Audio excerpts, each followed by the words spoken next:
समाकलन करना है। सबसे पहले समाकलन करने से पहले उसमें दो फंक्शन होते हैं किसी क्वेश्चन में दो फंक्शन होंगे, उस फंक्शन से किसी एक फंक्शन को हम लाएंगे।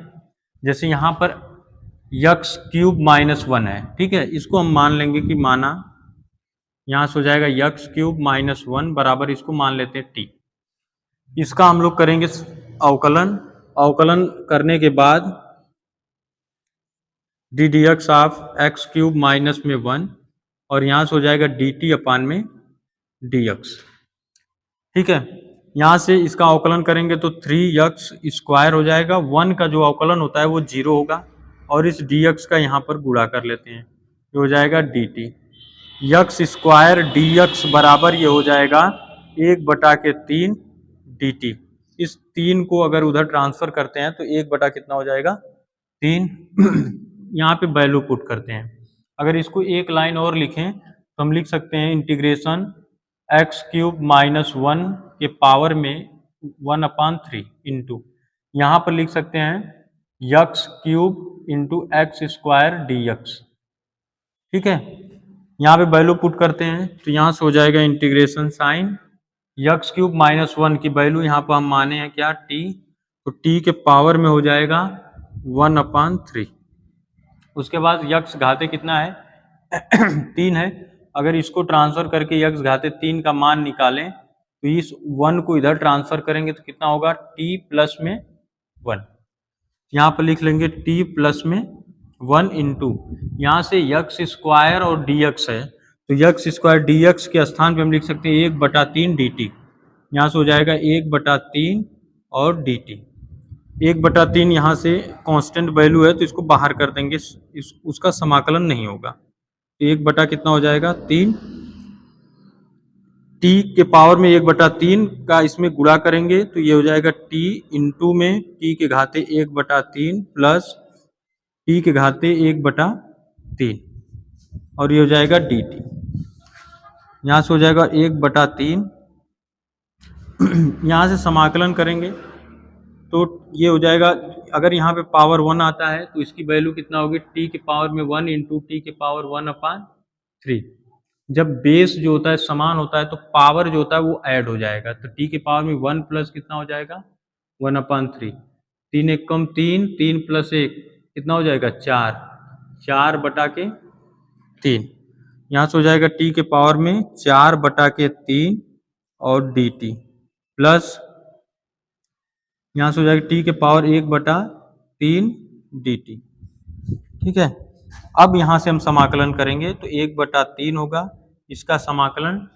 समाकलन करने के लिए एक फार्मूला होता है x पावर अगर n है और dx है तो ये x पावर n प्लस 1 अपान में n प्लस 1, ये इसका क्या है फार्मूला है।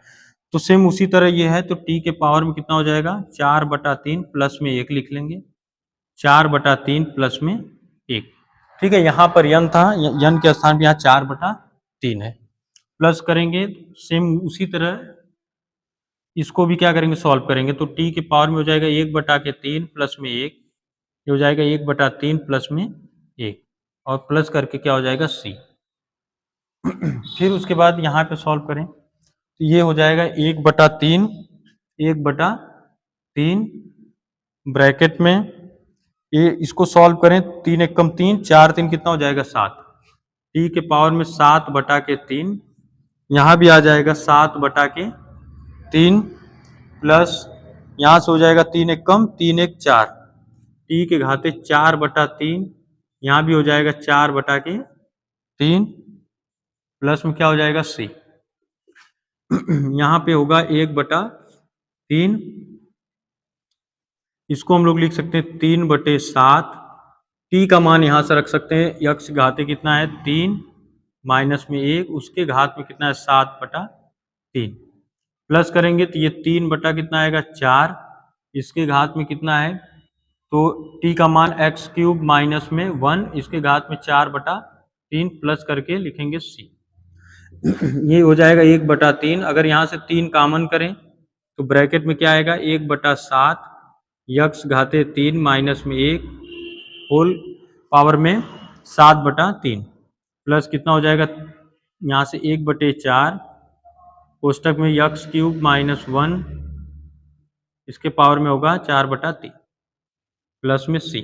यहाँ से 3 से 3 कैंसिल हो जाएगा, ये हो जाएगा 1/7 यक्स घाते 3 माइनस ये 1 उसके पावर में 7/3 प्लस 1/4 कोष्टक में हो जाएगा यक्स क्यूब माइनस 1 4/3 पावर में।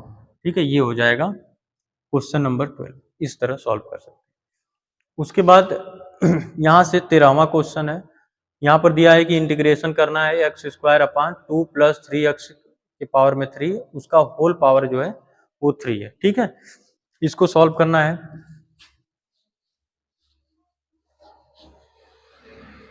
यहाँ से तो इस पूरे को अगर हम मान ले t, क्योंकि ये जितने भी 7.2 के क्वेश्चन है सब प्रतिस्थापन विधि से लगेंगे, तो कोई ना कोई वैल्यू यहाँ पर हम क्या करेंगे, पुट करके ही समाकलन कर पाएंगे इसका।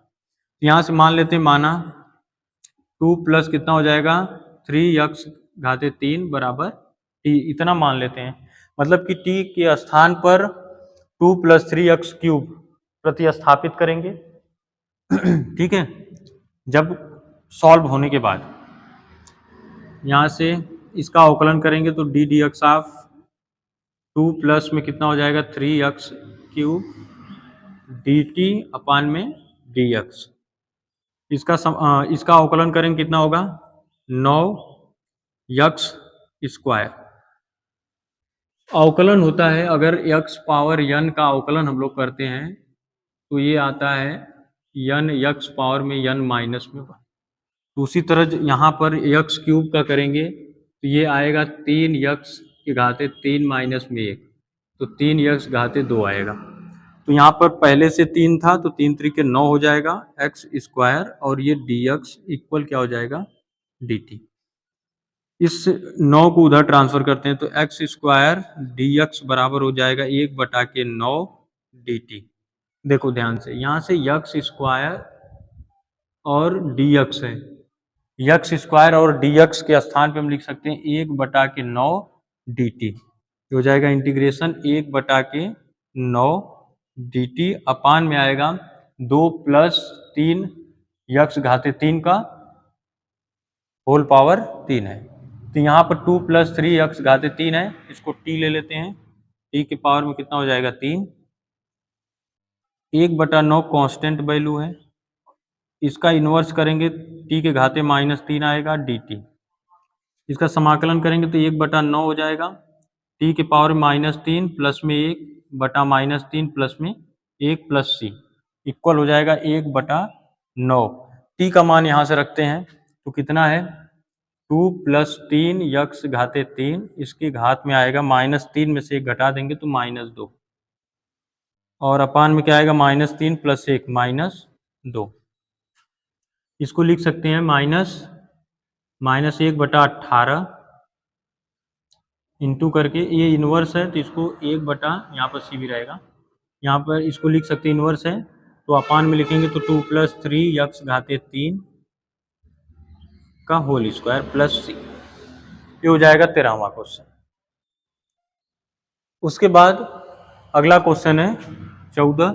इसमें क्या करना है, किसी एक को यहाँ भी क्या करें प्रतिस्थापित करें, log x के स्थान पे हम t, तो ये हो जाएगा d d x of log x equal d t upon में डी एक्स। log x का अवकलन 1/x होता है, ये हो जाएगा dx इक्वल dt।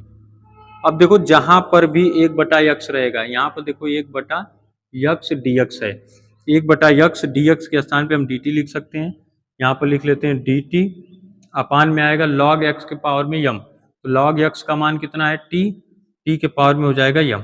इसको लिख सकते हैं इन्वर्स करेंगे तो t के पावर में कितना हो जाएगा m और dt। सेम उसी फार्मूले पर लगेगा जो फार्मूला x पावर n वाला है। ठीक है, इसमें हम लोग क्या करते हैं x पावर n प्लस में 1 अपान n प्लस में 1, ठीक है, प्लस c रहता है, उसको लिख लेंगे। यहाँ से हो जाएगा t के पावर -m प्लस में 1 अपान -m प्लस में 1 प्लस कितना हो जाएगा c। t की वैल्यू यहाँ से पुट कर देते हैं, ये t के पावर में कितना है log, t का मान log x, उसके पावर में माइनस यम प्लस में 1 अपान माइनस यम प्लस में 1 प्लस सी, ये आंसर हो जाएगा।